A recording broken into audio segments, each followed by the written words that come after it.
नमस्कार दोस्तों, स्वागत है आपका हमारे इस क्लास में जिसका नाम है हिंदी प्रवाह। आज हम पढ़ेंगे सूरदास जी का जीवन परिचय।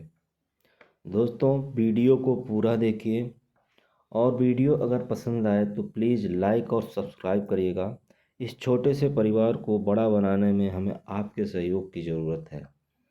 ये वीडियो यूपी बोर्ड के लिए क्लास 10th के लिए रहेगा, जो कि आपका जीवन परिचय पूछता है। उसी के बेस पे हमने इसको वीडियो को बनाया है, तो आप प्लीज़ वीडियो को लाइक और सब्सक्राइब करिए। चलिए शुरू करते हैं। सूरदास जी का जीवन परिचय देखते हैं। हिंदी साहित्य के भक्ति काल की कृष्ण भक्ति शाखा के महान कवि, वात्सल्य रस के सम्राट सूरदास। जन्म जो हुआ था लगभग 1478 ईस्वी संवत में, अगर आप लिखते हैं तो 1540 विक्रमी संवत में। ठीक है, तो इसको देखिए, अगर आप संवत लिखेंगे तो 1540 विक्रमी संवत, और सन अगर आप लिखते हैं तो 1478। आगे बढ़ते हैं। अब जन्म स्थान के बारे में हम लोग जानकारी लेते हैं। देखिए, जन्म स्थान जो इनका हुआ था वो मान्य मत जो है आगरा मथुरा मार्ग पर रुनकता क्षेत्र। अन्य मत जो है दिल्ली के पास सीही गांव।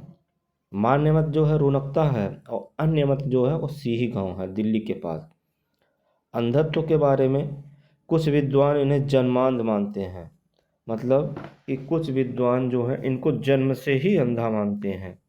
पर इनकी रचनाओं में प्रकृति और बाल चेष्टाओं का इतना सजीव वर्णन है कि कई लोग इन्हें बाद में नेत्रहीन मानते हैं। इसका अर्थ ये हुआ कि इनकी जो रचनाएं हैं उसमें प्रकृति की और बाल चेष्टाओं की, मतलब बाल लीलाओं का इतना सजीव वर्णन ऐसा इन्होंने किया है कि कई लोग ऐसा मानते हैं कि ये रचना लिखने के बाद ये अंधे हुए हैं, नेत्रहीन हुए हैं। ठीक है, पहले से नेत्रहीन नहीं थे। और कुछ लोग मानते हैं कि ये जन्मांध थे, लेकिन कुछ लोगों ने ये माना कि ये इतनी अच्छी अच्छी रचनाएं लिखते हैं, इतना सजीव वर्णन कर रहे हैं, तो हो सकता है ये बाद में नेत्रहीन हुए हों। आगे बढ़ते हैं। गुरु और पुष्टि मार्ग। भेंट जो हुई थी इनकी, सूरदास की मुलाकात श्री वल्लभाचार्य से हुई थी। गुरु का आदेश जो हुआ था, वल्लभाचार्य जी ने इन्हें पुष्टि मार्ग में दीक्षित किया और कृष्ण की लीलाओं का गान करने का आदेश दिया। सेवा। गुरु के आदेश पर ये गोकुल के श्रीनाथ जी मंदिर में भजन कीर्तन करने लगे। महत्व। वल्लभाचार्य के शिष्यों में ये सबसे प्रमुख थे और अष्टछाप 8 कवियों का समूह होता। अष्टछाप 8 कवियों के समूह में सर्वश्रेष्ठ माने जाते हैं। ठीक है, ये देखिए, इतनी जानकारी आप इसी तरह से अपने बोर्ड एग्जाम में लिखिएगा, बहुत ही बेहतरीन नंबर आपको मिलेगा। चलिए आगे बढ़ते हैं। प्रमुख रचनाओं के बारे में हम जान लेते हैं। सूरसागर इनका सबसे प्रामाणिक ग्रंथ है। विषय जो है, सूरसागर का विषय जो है श्रीमद् भगवत पुराण के 10वें स्कंद पर आधारित कृष्ण लीलाओं का वर्णन है इसमें। सूरसारावली दूसरी जो रचना है, सूरसारावली सूरसागर का सार या अनुक्रमणिका जैसा ग्रंथ है। साहित्य लहरी, इसमें दृष्टकूट पद का संग्रह जिनका अर्थ गूढ़ होता है। देखिए, ये 3 रचनाएं आपको याद करना है, आपके बोर्ड एग्जाम के लिए महत्वपूर्ण है। पहला आपका सूरसागर, सूरसारावली और साहित्य लहरी।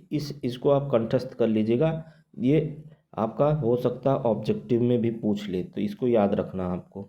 आगे बढ़ते हैं। साहित्यिक विशेषताएं। अब आप साहित्यिक विशेषताएं देखिए। भाषा, शुद्ध साहित्यिक व्रज भाषा, ये आपका मोस्ट इम्पॉर्टेंट है, इसको आप याद रखिएगा। इनकी जो भाषा थी वो शुद्ध साहित्यिक व्रज भाषा। वह अत्यंत मधुर, सरस और गीयता का मतलब होता है गाने योग्य से भरपूर, मतलब इनकी जो इन्होंने भाषा का यूज किया है, प्रयोग किया है, वो गाने योग्य है। शैली जो थी वो मुक्तक गेय पद शैली है। ये पद संगीत की दृष्टि से बहुत महत्वपूर्ण है। रस, वात्सल्य रस, ये इम्पोर्टेंट है, इसको याद रखिएगा। इस रस के वर्णन में सूरदास अद्वितीय हैं। अद्वितीय का मतलब होता है जिसके जैसा और कोई ना हो। ठीक है। तो वात्सल्य रस में सूरदास जी जैसा कोई भी लेखक या विद्वान नहीं है। वात्सल्य रस के सम्राट माने जाते हैं। श्रृंगार रस, संयोग और वियोग श्रृंगार, ठीक है। खास करके जो भ्रमर गीत प्रसंग में गोपियों का वियोग का मार्मिक चित्रण इन्होंने किया है। भाव पक्ष, इनके काव्य में प्रेम, भक्ति और समर्पण की त्रिवेणी बहती है, ठीक है। भावनात्मक रूप से मृत्यु, देखिए मृत्यु उनकी जो हुई थी सन 1583 ईस्वी में लगभग, और मृत्यु स्थान गोवर्धन पर्वत के पास परसौली नामक ग्राम में इनका मृत्यु हुई थी। तो इतना आपको याद रखना है। इतना अगर आप लिख दे रहे हैं तो आपको एक बहुत ही बेहतरीन नंबर मिलेगा, ठीक है। आगे बढ़ते हैं। देखिए इनका जो संक्षिप्त जीवन परिचय है वो भी मैंने आगे लिखा है, तो उसको आप याद रखिएगा तो आप विस्तार से भी लिख सकते हैं। अब साहित्य में स्थान, इनका जो साहित्य में स्थान है उसको हम लोग देख लेते हैं। सूरदास जी हिंदी साहित्य में कृष्ण भक्ति शाखा के सर्वोच्च कवि हैं। उनका स्थान इतना महत्वपूर्ण है कि उन्हें पुष्टिमार का जहाज भी कहा जाता है। ये लाइन बहुत ही महत्वपूर्ण है, इसको आप याद रखिएगा। पुष्टिमार का जहाज, ठीक है। ये आपका ऑब्जेक्टिव में भी पूछता है कि पुष्टिमार का जहाज किसे माना जाता है, तो सूरदास जी को, ठीक है। पुष्टिमार का जहाज भी कहा जाता है। उन्होंने अपनी काव्य कला से व्रज भाषा को एक महान साहित्यिक भाषा के रूप में स्थापित किया, ब्रज भाषा को। आगे बढ़ते हैं। देखिए ये संक्षिप्त जीवन परिचय मैंने लास्ट में रखा है, इसको आप याद रखिएगा। इसको अगर आप याद रखते हैं तो आपको परीक्षा में, जैसे अगर मान लीजिए आप ज़्यादा नहीं याद किए हैं, इसी को याद कर लिए हैं, तो इसी को विस्तार कर करके आप लिख सकते हैं, ठीक है। चलिए पढ़ते हैं। इनका जन्म सन 1478 ईस्वी, जन्म स्थान रुनकता, पिता रामदास सारस्वत, गुरु महाप्रभु वल्लभाचार्य। ये गुरु भी पूछ लेता है कभी कभी। प्रमुख रचनाएं सूरसागर, साहित्य लहरी और सूर सारावली, ये 3 रचनाएं बहुत ही महत्वपूर्ण है, इसको जरूर याद रखिएगा। भाषा ब्रजभाषा है। शैली मुक्तक शैली, गेय पद। विशेष अष्टछाप के जहाज एवं वात्सल्य रस के सम्राट, ये तो बहुत ही मोस्ट इम्पॉर्टेंट है, इसको आप जरूर याद रखिएगा। मृत्यु इनकी जब हुई थी सन 1583 ईस्वी में। साहित्य में स्थान जो है वो कृष्ण भक्त कवियों में सर्वोच्च स्थान तथा वात्सल्य रस के पुरोधा। तो इतना आप याद रखिएगा, इतना आपकी परीक्षा के लिए सफिशिएंट है। तो प्लीज़ आप वीडियो को लाइक और सब्सक्राइब करिएगा। अगर वीडियो पसंद आए तो शेयर भी करिएगा दोस्तों के साथ, ताकि और लोगों को पढ़ने में आसानी हो, ठीक है। तो मिलते हैं नेक्स्ट वीडियो में।